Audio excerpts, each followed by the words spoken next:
Welcome back, my lovely listeners. Hope you are all having a fantastic day. Just wanted to pop in here and say, hey. Today's story is Doxology by WeirdBryceGuy. That username may sound familiar. He is the one who wrote the Have You Touched Minds series. Or I should say Have You Touched Minds Part 1 and 2. I don't know if he plans on continuing that series, but I will have Part 2 up at some point in time for sure. Want to get that in there somewhere, because I do like the story. So if you enjoyed the video, make sure you hit that thumbs up button. Go ahead and make sure you let me know and let the system know that you liked it. And be sure to smash that subscribe button. That button that says why am I stuttering? The subscribe button. If you want to subscribe to my channel, you should, because I love all my subscribers. I love you guys more than most people love you. That sounded kind of creepy. I'm out. Anyway, enjoy the story. Again, Doxology by WeirdBryceGuy. Enjoy. I don't know if God exists. I don't know if gods or beings so advanced as to be indistinguishable from our perception of gods exists. I don't know if we're alone in the unfathomable expanse of the universe, or if out there, somewhere, a species exists pondering the same question. For many people, this uncertainty breeds fear or dejection. It did both for me, at first, when after studying and speculating and philosophizing, I could not find an answer I truly, earnestly believed in. I felt even more forlorn, more existentially hopeless than before. I never felt a certitude of faith. I never held a confidence, or perhaps proper understanding, in science. Two sides, two pathways to reach that ultimate conclusion, that final, definite answer, and yet both were blocked by dubiety and inconclusiveness. I mentioned that not knowing, for a lot of people, creates a fear, a persistent state of unease and apprehension. They fear either oblivion, if there is no afterlife, or damnation if there is, and they happen to falsely worship the wrong demiurge. I held both of these fears at different stages of my life, and then I came across something which instilled me with a different, far worse fear. An abject dread that makes all horrors of man's creation seem trivial and innocuous. I fear an incompatibility with God. By default, one assumes that God would be infallible, unerring, never self-doubting, that he is omniscient, omnipotent, and omnipresent. As a loose definition of God or generic gods would be like, I accept these parameters wholeheartedly. I was, in a sense, given a vision. I know, this will immediately roll some eyes and cause many heads to shake, but I ask that you at least listen to what I have to say. This vision came to me in a series of images, sounds, and intimations, which I've compiled and structured into a sort of narrative. I believe the dispensing of these visions was a sort of cosmic lamentation by both God and the uncountable creatures he's created who were lost under the circumstances I will soon recount. Somehow, these raw, cosmically transmitted emotions and records of event reached me. I do not doubt that others have been similarly contacted. Contained within these visions, and the story through which I'll soon express them, are answers to so many questions we've debated since the genesis of modern civilization. The existence of other intelligent life, what lies beyond our observable universe? Does God or some higher power exist? And if so, why has he not definitely, undeniably shown himself to us? As I've stated, I have put together a story from the information, sights, and unreal perceptions that I've received. First, the voyage. Praise be to the insurmountable king, a blessing bestowed upon regents who then dispense it, marginally, to their claimed lands. The sapient sovereign rules with cosmic accords, unerring and for the betterment of the uplifted and downtrodden alike. Cast through celestial seas, bobbing amidst torrential nebulae, the arc of his indomitable hand docks at the shores of every world, offering passage through the oceanic black to his divine realm.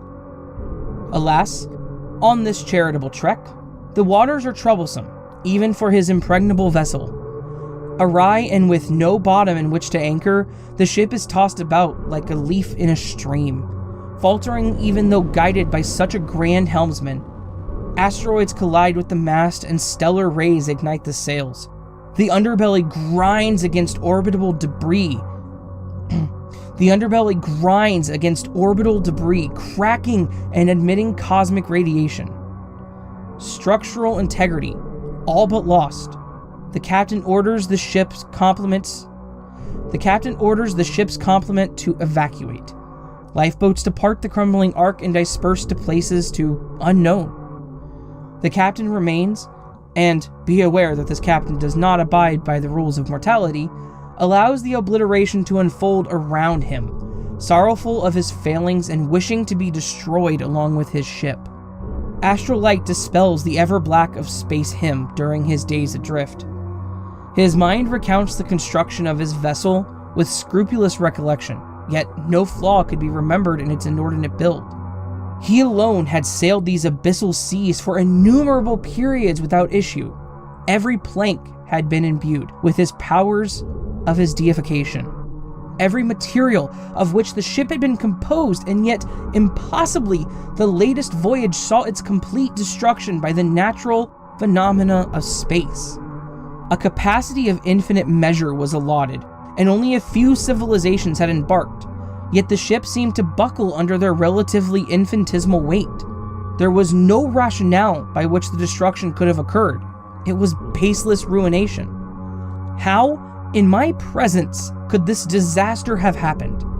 I, Sublime Ruler, have never built something of temporary design.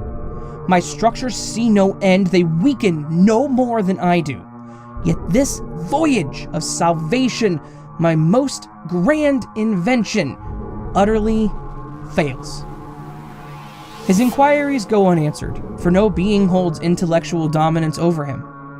Days pass, and he subsists, shipwrecked among the stars, when the chill of the lightless void permeates his raiment.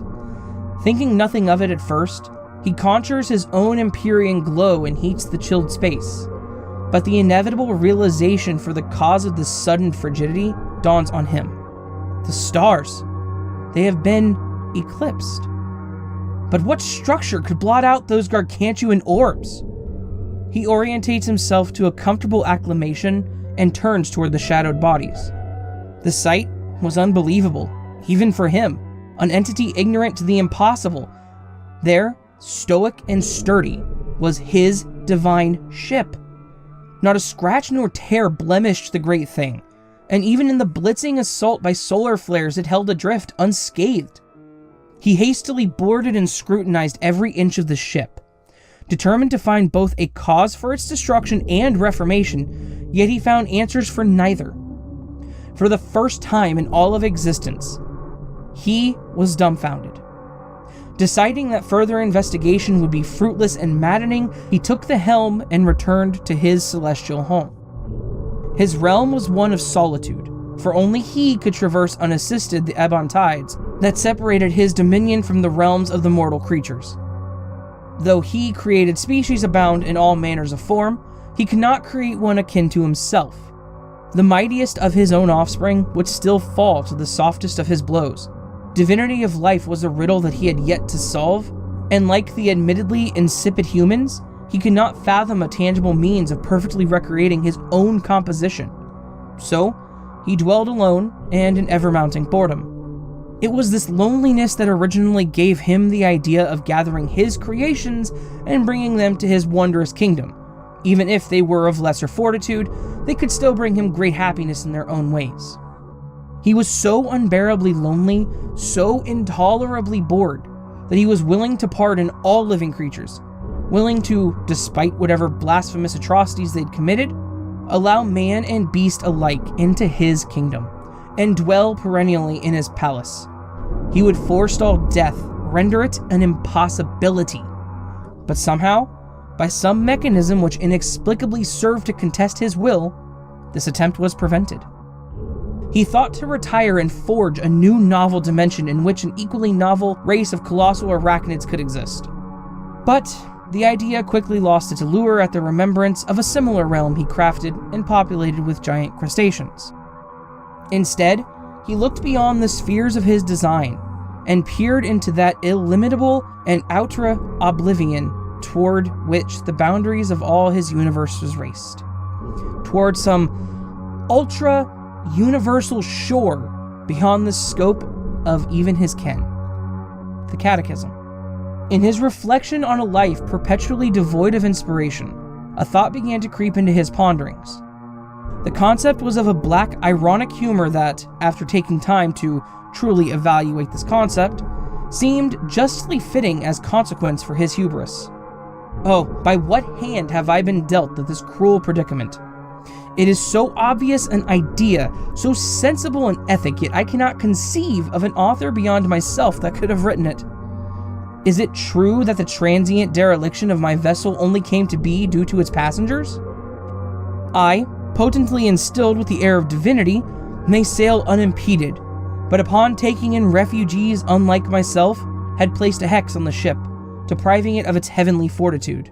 The slimy curse forever condemns me to an unbearable isolation. I cannot walk among my children, for too much exposure would lead some to ask me every want that skirt their mind, and others to plot my usurpation, which would subsequently warrant their swift punishment. An absolutely vexing situation, one that even my godly mind cannot evince. My children, I love thee, but I cannot stand to go on without the entirety of you, and neither can I reconcile the issue of bringing you all with me. If I were to grant you all a swift collective annihilation, only a small few of you would even be allowed, by my own vexing guidelines, to join me. The rest, as per your profanity and sin, would be ushered to subdimensional and Hadean realms, over which I have completely ceded my rule. Be damned this ascended state. For what good is omnipotence if it cannot be used to aid in the transcendence of the lesser beings? I reject this life. I have had my fill of supremacy. Godhood is a fate worse than the oblivion. Goodbye, and please forgive thy father. And on this day, forevermore, godless times began. Doxology. I have felt him. It's more than just a sense of happiness or contentment, or some ambiguous extrasensory awareness of a presence. It is a recognition of an intangible yet definite entity on the cusp of our perception, of this realm and the next. He, with deific candor, expresses his divine benevolence through observable actions and imparts a feeling of well-being in his children. It is a splendid, wondrous feeling to be embraced by his love. No secular pleasure is comparable to the holy magnitude of warmth and joy provided by his grace. He is absolute in every aspect. All manifestations of pain, whether of body or mind, can be wiped clear by his entrance into your heart. I cannot begin to relate the purity of the connection with him. I cannot find the words to describe the sheer depth of his spiritual hospitality. The word limitless is dwarfed by the degree that his love reach. No man, woman, pet, or medium of entertainment can bring you the soulful fulfillment that he can. The physical world and the unfaithful that live in it are barren of true happiness, bereft of salvation, and have always been devoid of sincere righteousness. Only he, with outstretched hands, can bring you that sublime state that we all so hungrily crave, regardless of if we believe in him or not. I have felt pain, sorrow, and loss to extents almost intolerable, but by his guide, I have persevered in life. My spirit perpetuates only to spread his gospel so that others may be helped and uplifted through his glorification. He is my best friend. He is my source of stability and path of reason. He is my unwavering, immovable anchor against the seas of impiety and sin. Without his companionship, without his love, I would be distraught, unfocused, and insolent. With the truest aim, he has shot me toward the ultimate state of existence, that bountiful pinnacle of life in which I am replete with his presence. My body is as much a sanctum of his worship as any edifice of man. Even with decades of worship, I cannot begin to offer the necessary gratitude to truly thank him for all he has done in my life. He holds complete sovereignty over my heart, total supremacy of my faith. My life belongs to him. He enhances it, improves it beyond measure. To give oneself to the Father is to elevate your mind to tears incomprehensible by the decadent non-believers. The veil of indulgence and self-obsession will be lifted to show a world in desperate need of His universal presence. Accept Him, embrace Him, unlatch the encumbrance of selfishness and sinfulness. He is perfection. His grace will rectify our immortality and bring us to His domain. All wickedness will be expunged when we are bathed in the engrossing light. There in the sky, breaching the clouds, oh, what wondrous elegance a ship of such immensity, such beatific decorum. I told you He would raise us from decadence. He has come, the Redeemer. Board quickly, board the ship, so that we may embrace our Father. To the kingdom we sail. This is the end of the story. As you can see, it is fairly unreal in its suggestions, but I assure you it is as true and real as the air you breathe. The section which I have called Doxology, the words spoken were words that I heard, clearly, distinctly, despite having the immediate knowledge that they were spoken in some alien tongue. This person, the people of their planet, boarded that mighty vessel, but were lost at cosmic sea. God, in some form, exists, and He tried, really tried, to bring us all to Him, but He could not surmount His own inviolable will. He is the immovable object. His divinity is the burden so heavy that He cannot lift it. The question isn't whether or not God exists. The question is, with Him gone, what do we do now? The maddening terror which rides on the heels of that question is what dwarfs all other considerations of horror for me right now. We are without the Creator, without the caretaker. Regardless of how many other intelligent species exist in the universe, without Him, we are still woefully alone.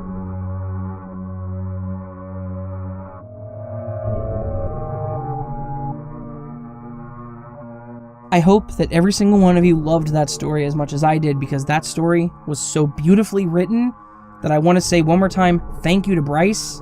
Dude is a fantastic author, and I hope he continues to do this. I know he's written a lot. So if you're on Reddit, go find him, WeirdBryceGuy. Follow him and tell him how much you love his stuff, because this dude is seriously an amazing author. That said, if you really enjoyed the story, you can always hit that thumbs up button. Tell me that you liked it. Tell me you want more of this kind of stuff. If you really, really, really liked the story and really, really, really liked my voice, that was some dumb emphasis, you can hit that subscribe button down there and let me know that you want to see more content. You can also hit the comment button down there. There's a comment box. I'm recording this late at night. I'm sorry. I'm tired, apparently. I'm not going to stop. Going to keep going. Anyway, hit the subscribe button and leave me a comment down there. Let me know what you thought of the story. Let me know what you think of my channel. Let me know how you're doing. And let me know what your favorite thing to put on peanut butter sandwiches is, because why not? We made it this far. May as well answer a question. If no one answers the question, I'll know that nobody listens to these all the way through, huh? Got it. Anyway, down in the description, source to this story, as well as Reddit, or as well as links to my subreddit, Facebook, and Twitter, and a page where you can submit your own story to me to narrate on my channel. If you want to, please do. Yeah, don't have much more to say. I love you all. Hope you have a fantastic day, and I'll see you on the next video. But until then, sleep well.